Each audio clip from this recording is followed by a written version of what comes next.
Okay, I'm going to do a French cleat system on the back wall to hang tools and other things. So I have these two areas right here, right along the workbench here and here. So what I decided to do was get this 4 by 8 feet, 1/2 inch birch plywood, and I'm just gonna use the whole thing. Two of them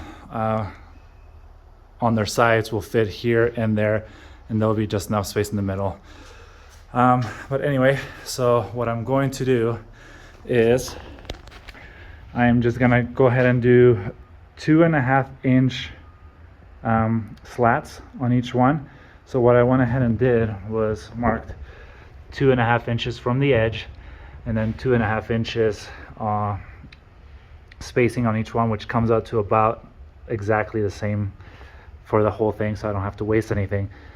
So I'm gonna cut this out, and it's gonna be cut out all the way to the edge. So the edges will be connected kind of like a frame. So all the X's will come off all the way to the bottom, and it's perfectly 2.5 inches all the way down to here. And then this bottom one, you can see that's 2.5 inches, and you have an extra, I don't know what that is, maybe almost a 1/2 inch, but this will be 3 inches on the bottom. So the bottom will be thicker, everything else around will be 2.5 inches.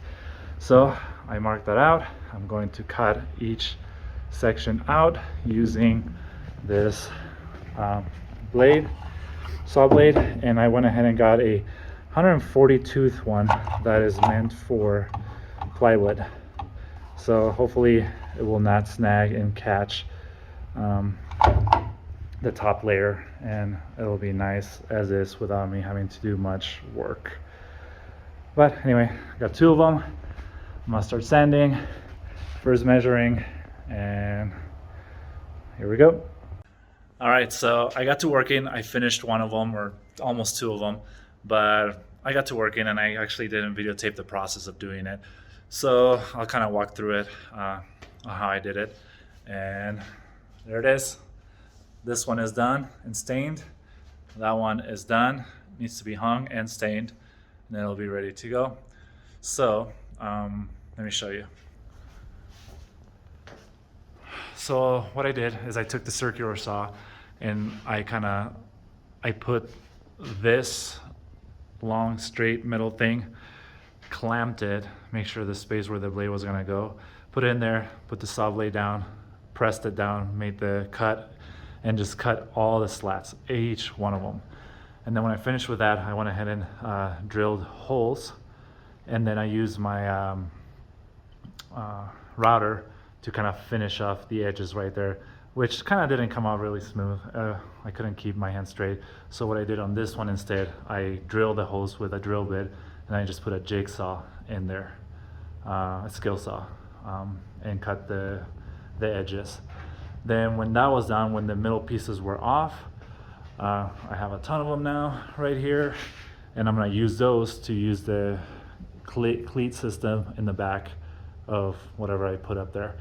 So when I was done cutting those holes, those were done, I sanded well, I didn't sand, I actually put the router bit and did a 45-degree cut all around the outside, and then all around the inside here, also the top and the sides. So I just went ahead with a 45-degree router bit and did all of it, everything. And then I sanded everything.